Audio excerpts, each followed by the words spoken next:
नमस्कार दोस्तों, आज हम जानेंगे देवउठनी एकादशी के व्रत से जुड़ी 3 कहानियां के बारे में। देवउठनी एकादशी पर भगवान विष्णु की विधि विधान से पूजा करके उनको जगाया जाता है। इस दिन उनकी प्रिय चीजें जैसे सिंघाड़े, गन्ना, शकरकंदी, मूली और केले के फल का भोग लगाया जाता है।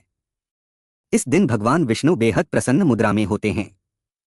विधि विधान से उनकी पूजा करने और व्रत कथा का पाठ करने से आपको देवउठनी एकादशी के व्रत का दोगुना फल प्राप्त होता है। देवउठनी एकादशी एकादशी कार्तिक मास के शुक्ल पक्ष की एकादशी तिथि को कहते हैं। इस दिन भगवान विष्णु के साथ समस्त देवतागण 4 महीने की निद्रा के बाद जागृत होते हैं और सृष्टि का कार्यभार संभालते हैं।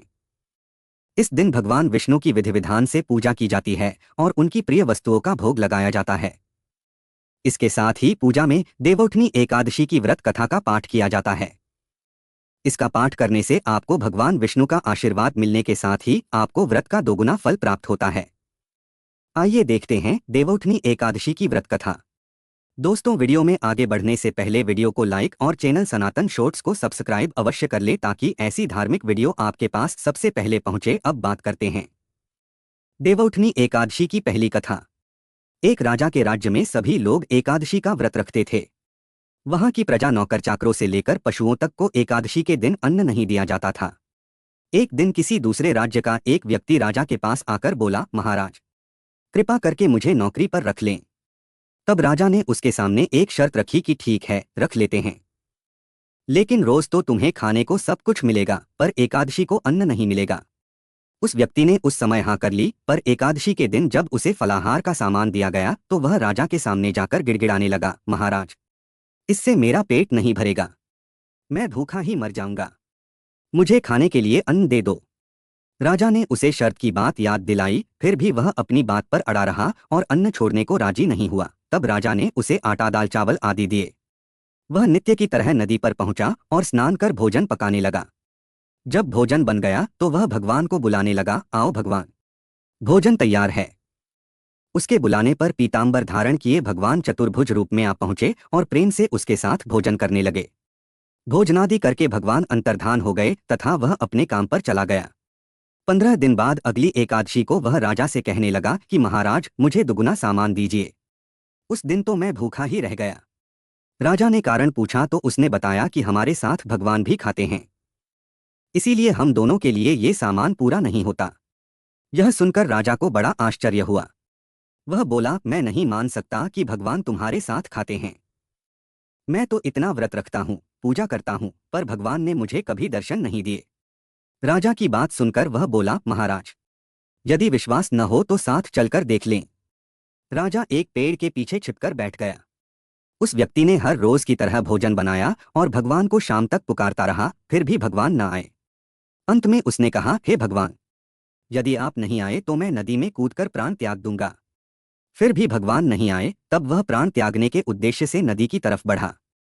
प्राण त्यागने का उसका दृढ़ इरादा जान शीघ्र ही भगवान ने प्रकट होकर उसे रोक लिया और साथ बैठकर भोजन करने लगे। खा पी कर वे उसे अपने विमान में बिठाकर अपने धाम ले गए। यह देख राजा ने सोचा कि व्रत उपवास से तब तक कोई फायदा नहीं होता जब तक मन शुद्ध न हो। इससे राजा को ज्ञान मिला। वह भी मन से व्रत उपवास करने लगा और अंत में स्वर्ग को प्राप्त हुआ। देवउठनी एकादशी की दूसरी व्रत कथा। एक समय भगवान नारायण से लक्ष्मी जी ने कहा, हे नाथ, अब आप दिन रात जागा करते हैं और सोते हैं तो लाखों करोड़ों वर्ष तक को सो जाते हैं। उस समय समस्त चराचर का नाश भी कर डालते हैं। अतः आप नियम से प्रतिवर्ष निद्रा लिया करें, इससे मुझे भी कुछ समय विश्राम करने का समय मिल जाएगा। लक्ष्मी जी की बात सुनकर नारायण मुस्कुराए और बोले, देवी, तुमने ठीक कहा है। मेरे जागने से सब देवों को और खासकर तुमको कष्ट होता है। तुम्हें मेरी सेवा से जरा भी अवकाश नहीं मिलता, इसलिए तुम्हारे कथनानुसार आज से मैं प्रति वर्ष 4 मास वर्षा ऋतु में शयन किया करूंगा। उस समय तुमको और देवगणों को अवकाश होगा। मेरी यह निद्रा अल्प निद्रा और प्रलयकालीन महानिद्रा कहलाएगी। यह मेरी अल्पनिद्रा मेरे भक्तों को परम मंगलकारी, उत्सवप्रद तथा पुण्यवर्धक होगी। इस काल में मेरे जो भी भक्त मेरे शयन की भावना कर मेरी सेवा करेंगे और शयन और उत्पादन के उत्सव आनंदपूर्वक आयोजित करेंगे, उनके घर में तुम्हारे सहित निवास करूंगा। देवउठनी एकादशी की तीसरी व्रत कथा। एक नगर में एक राजा था। उसके राज्य में सभी लोग बहुत सुखी थे। उस नगर में एकादशी को कोई भी अन्न नहीं बेचता और न ही कोई अन्न पकाता था। सभी फलाहार करते थे। एक बार भगवान ने राजा की परीक्षा लेनी चाहिए। भगवान ने एक सुंदरी का रूप धारण किया तथा सड़क पर बैठ गए। तभी राजा उधर से निकला और सुंदरी को देख चकित रह गया। उसने पूछा, हे सुंदरी, तुम कौन हो और इस तरह यहाँ क्यों बैठी हो? तब सुंदर स्त्री बने भगवान बोले, मैं निराश्रिता हूँ, नगर में मेरा कोई जाना पहचाना नहीं है, किससे सहायता मांगी? राजा उसके रूप पर मोहित हो गया था। वह बोला, तुम मेरे महल में चलकर मेरी रानी बनकर रहो। सुंदरी बोली, मैं तुम्हारी बात मानूंगी, पर तुम्हें राज्य का अधिकार मुझे सौंपना होगा। राज्य पर मेरा पूर्ण अधिकार होगा। मैं जो भी बनाऊंगी तुम्हें खाना होगा। राजा उसके रूप पर मोहित था, आथ उसकी सभी शर्तें स्वीकार कर लीं। अगले दिन एकादशी थी। रानी ने हुक्म दिया कि बाजारों में अन्य दिनों की तरह अन्न बेचा जाए। उसने घर में मांस मछली आदि पकवाए और परोसकर राजा से खाने के लिए कहा। यह देखकर राजा बोला, रानी, आज एकादशी है, मैं तो केवल फलाहार ही करूंगा। तब रानी ने शर्त की याद दिलाई और बोली, या तो खाना खाओ, नहीं तो मैं बड़े राजकुमार का सिर काट दूंगी। राजा ने अपनी स्थिति बड़ी रानी से कही तो बड़ी रानी बोली, महाराज, धर्म न छोड़ें, बड़े राजकुमार का सिर दे दें। पुत्र तो फिर मिल जाएगा, पर धर्म नहीं मिलेगा।